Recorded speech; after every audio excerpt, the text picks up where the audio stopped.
뒤에 가서 한결에 오면 좀 보세요. 좀 시간 관계상 걸어봐야 될 것 같아요. 한결에 네네 오면 보겠습니다. 한결에 오면 지금 민주당 상황입니다. 한결에 오면 보니까요. 민주당 의원총회가 열렸어요. 윤호중 비대위 체제가 아니라다 집단 반발이 일었다고 합니다. 관련해서 얘기 좀 들어보시고 이어가 보도록 하겠습니다. 존경하는 국민 여러분, 감사하고 죄송합니다. 민주당이 부족했습니다.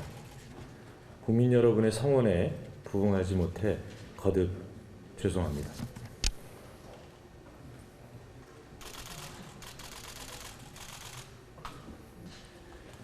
겸손한 마음으로 다시 시작하겠습니다.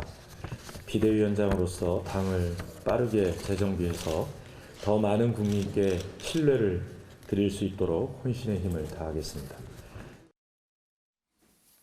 네, 저렇게 윤호중 원내대표가 이제 얘기는 했습니다만 차분한 어조로 얘기했습니다만 어제 의원총회 분위기는요 이랬답니다. 제목 볼게요. 원내대표가 비대위원장 맞냐? 반성 없다.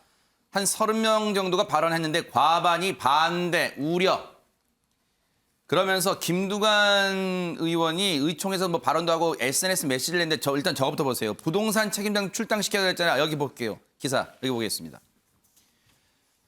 조국 사태 책임자, 윤석열 추천인, 부동산 실패 책임자들을 과감하게 정리해야 한다. 인적 청산의 시작은 노영민, 아예 실명 거론했어요. 노영민, 김현미, 김수현, 부동산 책임자의 출당으로 시작해야 한다.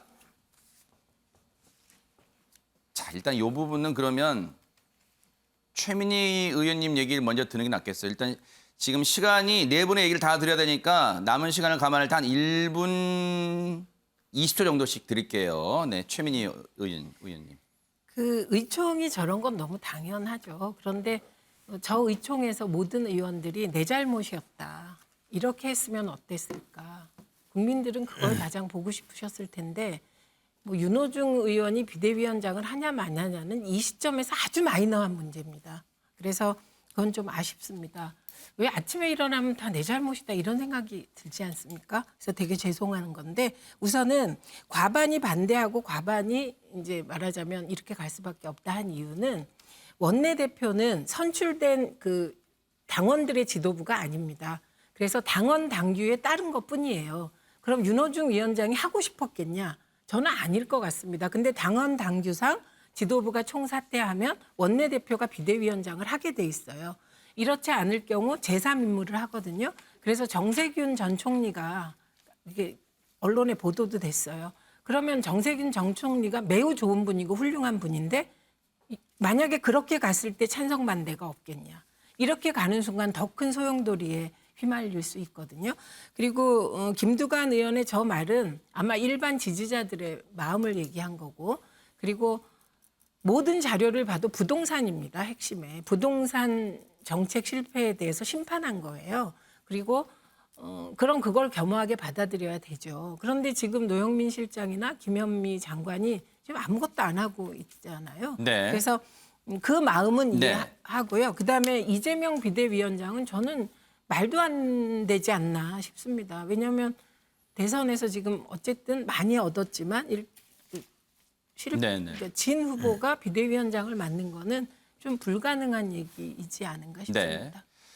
신성범 의원님, 물론 다른 당의 상황이긴 합니다만 몇몇 언론에서는요 벌써부터 구원투수 전문이었던 김종인 전 위원장 얘기가 나오고 있어요. 네네. 그 제가 보기에 가능성이 별로 없고 제 눈에 비친 상대당 민주당의 모습은 뭐냐면 이런 거예요. 그러니까 제가 유심히 보는데 뭐 저 왜 원내 대표를 그렇게 교황 선출 방식을 봐보세요.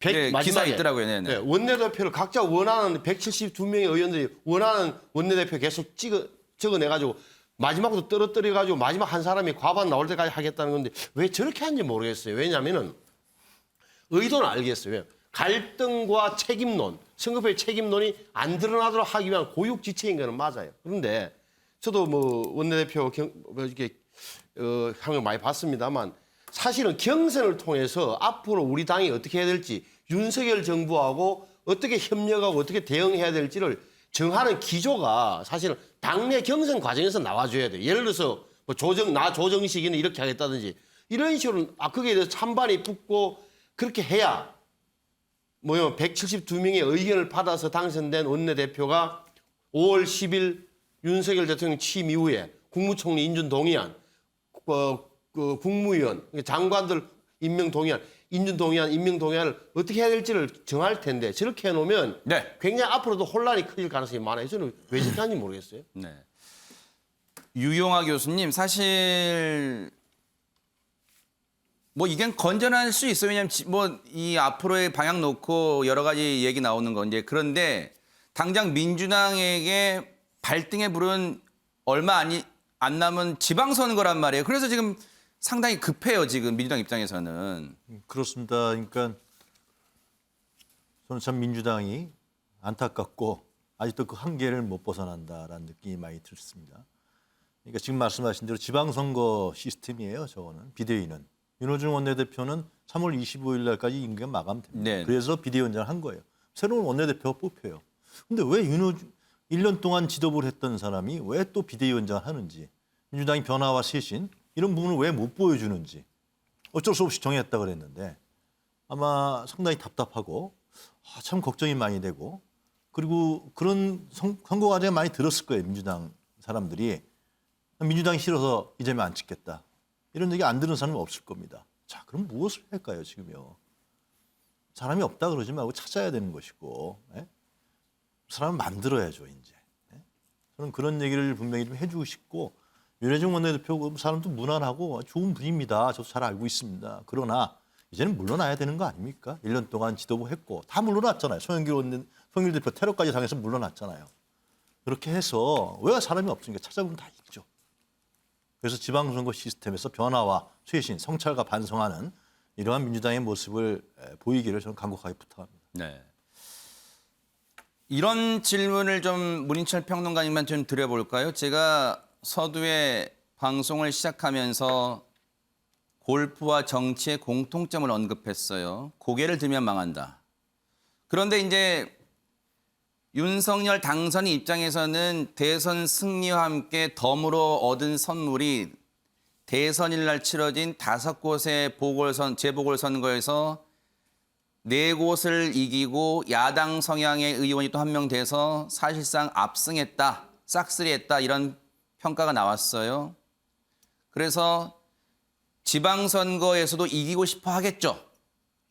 아울러서. 그런데 자칫 오만함에 취하다 보면 6월 지방선거가 사실 대통령 출범하고 나서 첫 전국선거인데 이게 앞으로의 시금석이 될 수 있을 것 같다. 그런 점에서 상당히 중요한 의미를 갖는다. 이렇게도 볼 수 있을 것 같습니다. 맞습니다. 그래서 이제 집단 반발하는 이유도 지방선거가 있기 때문에 그런데요. 근데 모든 선거에서 지면 어떤 선거든 정말 그 실망감은 크거든요. 특히 대통령 선거에서 지면요. 하늘이 내려앉고 땅이 꺼지는 그런 그 절망감까지 느끼게 됩니다. 지금 민주당 심정이 그럴 거예요. 그런데 민주당이 또 어떤 정당입니까? 저력이 있는 정당이잖아요. 그리고 윤석열 당선자가 대통령에 취임하기 전까지는 일단 여당입니다. 야당 아닙니다. 여당이거든요. 그래서 여당으로서 국정 운영을 또 한 축을 잡고 있기 때문에 그리고 얼마나 의석이 많습니까? 윤석열 당선자가 대통령 취임해도 하고 싶은 거 마음대로 못해요. 민주당이 협조가 없으면요. 그래서 이제 이런 혼란은 지금 시간이 얼마 안 지났으니까 나오는 것 같고요. 조금 시간이 되면 민주당도 좀 어떤 새로운 힘을 가질 것 같습니다. 그만큼 네. 정권도 여러 번 잡아봤고 저력 있는 정당이거든요. 그래서 국정 운영에 잘 네. 운영을 하는데 협조했으면 좋겠습니다. 한 정치 원로가 윤석열 당선인에 대해 당부한 말이 떠오릅니다. 이번 대선에서 가장 적게 표를 받은 곳부터 찾아가라. 국민통합 앞으로 어떻게 할지 지켜보도록 하겠습니다. 아침의 매일경제 여기서 마치겠습니다. 함께해 주신 여러분 고맙습니다.